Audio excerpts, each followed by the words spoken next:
Hello hi నమస్తే నేను అరుణ welcome to Aruna's kitchen. ఈరోజు వీడియోలో మనం చికెన్ టిక్కా మసాలా రెసిపీ ఎలా చేయాలో చేసి చూపిస్తానండి। నేను కమ్యూనిటీ పోస్ట్లో పోస్ట్ చేయగా ఈ రెసిపీని చాలామంది లైక్ చేశారు, అందుకే ఈ రెసిపీ మీతో షేర్ చేస్తున్నా। ముందుగా నేను 1/2 kg బోన్లెస్ చికెన్ తీసుకున్నాను। ఇది నీట్గా వాష్ చేసుకొని దీంట్లో 1/2 table spoon ginger garlic paste, 1/2 table spoon red chilli powder, 1/2 table spoon Kashmiri red chilli powder, 1/2 table spoon coriander powder, 1/2 table spoon cumin powder, 1/2 teaspoon garam masala, 1 tablespoon salt, అలానే 3 tablespoon curd అండి, fresh curd, అలానే 1 lemon తీసుకోవాలన్నమాట, lemon juice. చాలా టేస్టీగా ఉంటుందండి ఈ recipe, అసలు video అనేది స్కిప్ చేయకండి। చాలా ఈజీగా మనం ఎలా చేసుకోవాలో ఈ రెసిపీ ఈ వీడియోలో చూపిస్తాను నేను। ఈ మసాలాలన్నీ ముక్కలకి మంచిగా కలుపుకొని మ్యారినేట్ చేసుకున్న తర్వాత 20 to 30 మినిట్స్ దీన్ని ఫ్రిడ్జ్లో పెట్టుకోవాలన్నమాట। ఇలా మ్యారినేట్ చేసుకొని పెట్టుకున్న తర్వాత చాలా మసాలాని ముక్కలకి పట్టి గ్రేవీలో రెసిపీ అనేది చాలా పర్ఫెక్ట్గా వస్తుంది। దీన్ని కడాయి పెట్టుకొని 2 టేబుల్ స్పూన్ ఆయిల్ వేసుకున్న తర్వాత ముందుగా మసాలా కలుపుకున్న ముక్కలన్నిటిని దీంట్లో వేసుకొని కుక్ చేసుకోవాలి। దీన్ని కొంచెం హై ఫ్లేమ్లో కుక్ చేయాలండి। చికెన్లో ఉన్న వాటర్ అంతా బయటకు వచ్చి చికెన్ ఆల్మోస్ట్ దీంట్లోనే కుక్ అయిపోతుంది, ఆయిల్ మసాలా అంతా ముక్కలకి పట్టేస్తుంది అనమాట। ఇప్పుడు నేను స్టవ్ బంద్ చేసేసి దీన్ని కంప్లీట్గా చల్లారేదాకా ఉంచుకోవాలి। ఇలా కంప్లీట్ చల్లారిన తర్వాత దీన్ని మనము కాల్చుకోవాలన్నమాట। స్కేవర్ స్టిక్స్ ఉంటాయి కదండి, ఈ ముళ్ళులు, ఇది లేకపోతే ఫోర్క్ స్పూన్తోనైనా మనము ఇలా ఒక్కొక్క పీస్లో గుచ్చుకొని కాల్చుకోవచ్చు। ఇలా కాల్చుకొని చేసుకున్నప్పుడే మనకి చికెన్ టిక్కా మసాలా అనేది పర్ఫెక్ట్గా వస్తుంది। అన్నీ ఇలా కాల్చుకున్నాను, ఇప్పుడు మనము గ్రేవీ ప్రిపేర్ చేసుకుందాము। దీనికోసం నేను 2 ఆనియన్స్, 3 టమాటాలు తీసుకున్నా, కొన్ని కాజు తీసుకున్నానండి।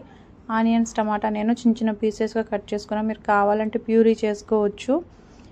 నేను 2 టేబుల్ స్పూన్ ఆయిల్ వేసుకొని ఆయిల్ కొంచెం వేడాక దీంట్లో హోల్ మసాలా వేసుకున్న, చిన్న దాల్చిన ముక్క, 2 యాలుక్కాయలు, 2 మిరియాలు, 2 లవంగాలు, 1 బిర్యానీ ఆకు, కొన్ని సాజీరా వేసుకొని అవి కొంచెం వేగాక దీంట్లో ఆనియన్స్ వేసుకున్న। ఈ ఆనియన్స్ కొంచెం త్వరగా మగ్గాలంటే సాల్ట్ వేసుకోవాలి। 1 టేబుల్ స్పూన్ సాల్ట్ అనేది వేసుకొని మంచిగా లో ఫ్లేమ్లో మగ్గించుకుంటున్నా। ఇవి కొంచెం మగ్గాక దీంట్లో టమాటాలు వేసుకుందాము। ఈ టమాటాలు ఈ ఆనియన్స్ అంతా బాగా కుక్ అయిన తర్వాత దీంట్లో 1/2 టీ స్పూన్ పసుపు, 1 స్పూను కారం, 1/2 table spoon Kashmiri red chilli powder, coriander powder, cumin powder, అలానే 1/2 టేబుల్ స్పూన్ గరం మసాలా, ఈ మసాలాలన్నీ వేసుకొని సిమ్లో కుక్ చేసుకోవాలి। ఇలా సిమ్లో కుక్ చేసుకున్నప్పుడు మన మసాలాలన్నీ గ్రేవీకి కరెక్ట్గా అవుతుందండి। దీంట్లోనే 1/2 table spoon ginger garlic paste వేసుకుంటున్నా। వీటన్నిటిని మంచిగా కుక్ చేసుకోవాలి లో ఫ్లేమ్లో। ఇలా ఆయిల్ అంతా పైకి వచ్చేదాకా ఇలా ఆయిల్ అంతా పైకి వదిలేసిన తర్వాత మసాలాలన్నీ కలుపుకొని దీంట్లో మనము కాజు ప్యూరీ చేసుకున్నాం కదా, కాజు ప్యూరీ యాడ్ చేసుకోవాలి। ఈ జార్లోనే కొంచెం వాటర్ కూడా యాడ్ చేసుకొని గ్రేవీలో వేసుకోవచ్చు। ఈ కాజు వేయడం వల్ల గ్రేవీ అనేది చాలా టేస్ట్గా వచ్చి థిక్గా వస్తుందండి। కంపల్సరీ రెస్టారెంట్లలో కంపల్సరీ కాజు అనేది యూజ్ చేస్తారు। మనము చాలా హెల్తీగా ఇంట్లోనే టేస్టీగా రెసిపీస్ ప్రిపేర్ చేసుకోవచ్చు। ఇవి గ్రేవీ కొంచెం కుక్ అయిన తర్వాత నేను 3 గ్రీన్ చిల్లీ వేసుకున్నానండి, డైరెక్ట్ కట్ చేయలేదు।